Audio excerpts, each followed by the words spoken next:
नमस्कार दोस्तों, आपका हमारे चैनल पर स्वागत है। दोस्तों, आज की इस वीडियो में हम पढ़ने वाले हैं द्विवेदी युग की विशेषताएं, आदिकाल की विशेषताएं, रीतिकाल की विशेषताएं, भक्ति काल की सभी धाराओं की विशेषताएं हम पढ़ चुके हैं। भारतेंदु युग की भी विशेषताएं हम पढ़ चुके हैं। यदि आपने वीडियो नहीं देखी है तो डिस्क्रिप्शन बॉक्स में आपको उनका लिंक दे दिया जाएगा, आप वहां से उन्हें देख सकते हैं। चलिए शुरू करते हैं द्विवेदी युग की विशेषताएं। वीडियो को अंत तक जरूर देखिएगा। द्विवेदी युग का समय 1900 से 1920 तक का है। इस युग के प्रवर्तक महावीर प्रसाद द्विवेदी जी हैं। याद रखिए, द्विवेदी युग के प्रवर्तक कौन है? महावीर प्रसाद द्विवेदी जी। ये प्रश्न आपका ऑब्जेक्टिव में आ जाता है। द्विवेदी जी ने 1903 से लेकर 1920 तक सरस्वती नामक पत्रिका का संपादन किया था। ये भी प्रश्न इंपॉर्टेंट है, ऑब्जेक्टिव में पूछ लिया जा सकता है। महावीर प्रसाद द्विवेदी जी ने सरस्वती पत्रिका का प्रकाशन कब से कब तक किया? 1903 से लेकर 1920 ईस्वी तक। इस युग की प्रमुख विशेषताएं अब हम पढ़ेंगे। चलिए शुरू करते हैं। पहली विशेषता है देशभक्ति की भावना। द्विवेदी युग जागरण सुधार काल था, अतः इस काल के प्रत्येक कवि के काव्य में देश प्रेम की भावना प्रधान रही है। ये जागरण सुधार काल था, तो इस काल में जो प्रत्येक कवि थे उनमें देश प्रेम की भावना प्रधान रही है। इन्होंने पराधीनता का विरोध किया और स्वतंत्रता प्राप्ति के लिए लोगों को प्रेरित किया। ये लोगों को प्रेरित करते थे कि लोग स्वतंत्रता प्राप्ति के लिए संघर्ष करें।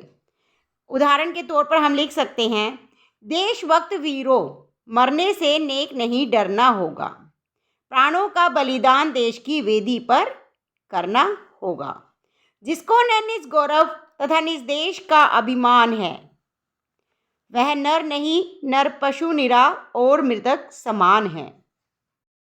इस युग की दूसरी विशेषता है अंग्रेजी शिक्षा का विरोध।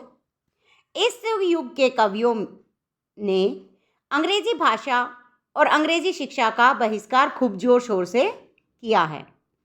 अगली विशेषता है मानव प्रेम। मानव मात्र के प्रति प्रेम की भावना इस काल की कविताओं में विशेष रूप से देखने को मिलती है। तो आपने देखा, पहली विशेषता है देशभक्ति की भावना, दूसरी अंग्रेजी शिक्षा का विरोध और तीसरी है मानव प्रेम, मानव के प्रति इनका प्रेम है। अगली विशेषता है अंधविश्वास और रूढ़ियों का विरोध। द्विवेदी युग की कविताओं में समाज में फैले अंधविश्वास और रूढ़ियों पर करारे प्रहार किए गए हैं। ये तो आपने देखा है शुरू से ही कि जो कवि होते हैं अपने समाज में फैले अंधविश्वासों एवं रूढ़ियों पर करारा प्रहार करते हैं अपनी कविताओं के माध्यम से। तो इस युग के कवियों ने भी यही किया। अगली विशेषता है इतिवृत्तात्मकता। इतिवृत्तात्मकता का अर्थ होता है वस्तु वर्णन या आख्यान की प्रधानता। इतिवृत्तात्मकता द्विवेदी युग की कविताओं की सबसे प्रमुख प्रवृत्ति रही है। तो अब तक आपने 6 प्रवृत्तियां पढ़ ली हैं। अंधविश्वास और रूढ़ियों का विरोध, इतिवृत्तात्मकता, अंग्रेजी शिक्षा का विरोध, मानव प्रेम, देशभक्ति की भावना। अगली विशेषता है प्रकृति चित्रण। लगभग सभी काल के कवियों ने अपनी कविताओं में प्रकृति चित्रण किसी न किसी रूप में किया है। तो द्विवेदी युग के कवियों ने भी प्रकृति चित्रण का आलंबन, मानवीकरण तथा उद्दीपन आदि रूपों में चित्रण किया। इनके प्रकृति चित्रण में देश प्रेम की झलक भी दिखाई देती है।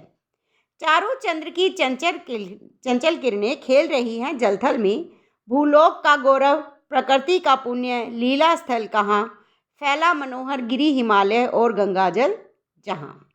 ये थे इनकी प्रकृति चित्रण के कुछ उदाहरण।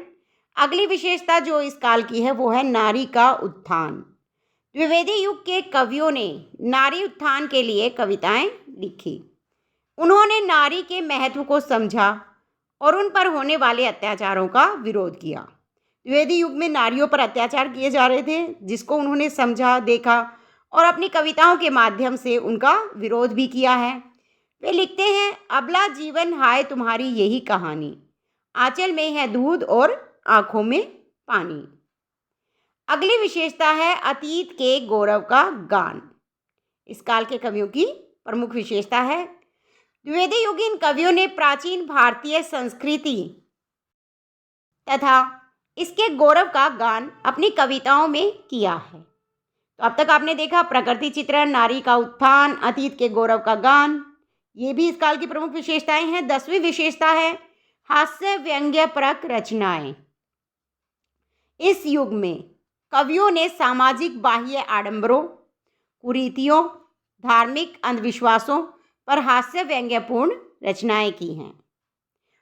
जो ये सामाजिक बाह्य आडंबर हैं, कुरीतियां हैं, धार्मिक अंधविश्वास है, इन पर जब कवि हास्य व्यंग्यपूर्ण शैली में करारे व्यंग्य करता है तभी वे अधिक प्रभावशाली होते हैं। अगली विशेषता है छंदों का प्रयोग। इस युग में रोला, दोहा, चौपाई, हरि गीतिका, गीतिका आदि छंदों का प्रयोग कवियों ने किया है। अगली विशेषता है भाषा शैली। द्विवेदी युग में काव्य की भाषा भी खड़ी बोली हो गई। पहले क्या था, भारतेंदु युग में जो कविता की भाषा थी वो ब्रिज भाषा थी और खड़ी बोली जो थी वो गद्य की भाषा हो गई थी। लेकिन अब भारतेंदु युग के बाद द्विवेदी युग में काव्य की भाषा भी खड़ी बोली हो गई। गद्य और पद्य दोनों खड़ी बोली में इस काल में लिखे जाने लगे थे। इस युग में भावात्मक, विचारात्मक, वर्णनात्मक, उपदेशात्मक, मुक्तक एवं हास्य, व्यंग्य आदि शैलियों में कविताएं लिखी गई। निष्कर्ष रूप में हम कह सकते हैं कि देशभक्ति की भावना, मानव प्रेम, अंग्रेजी शिक्षा का विरोध, इतिवृत्तात्मकता, प्रकृति चित्रण, अतीत का गौरवगान और कविता की भाषा के रूप में खड़ी बोली का विस्तृत प्रयोग, अंधविश्वास एवं रूढ़ियों का प्रयोग द्विवेदी युग की प्रमुख विशेषताएं हैं। अंधविश्वास और रूढ़ियों का विरोध, यहाँ पर विरोध लिख लेना, ठीक है। ये थी हमारी द्विवेदी युग की प्रमुख विशेषताएं। तो दोस्तों, वीडियो अच्छी लगी है तो लाइक शेयर ज़रूर कीजिएगा। यदि आप हमारे चैनल पर नए हैं तो चैनल को सब्सक्राइब कीजिए, बेल आइकन प्रेस कर लीजिए ताकि अगली वीडियो का नोटिफिकेशन आप तक पहुंच सके। धन्यवाद।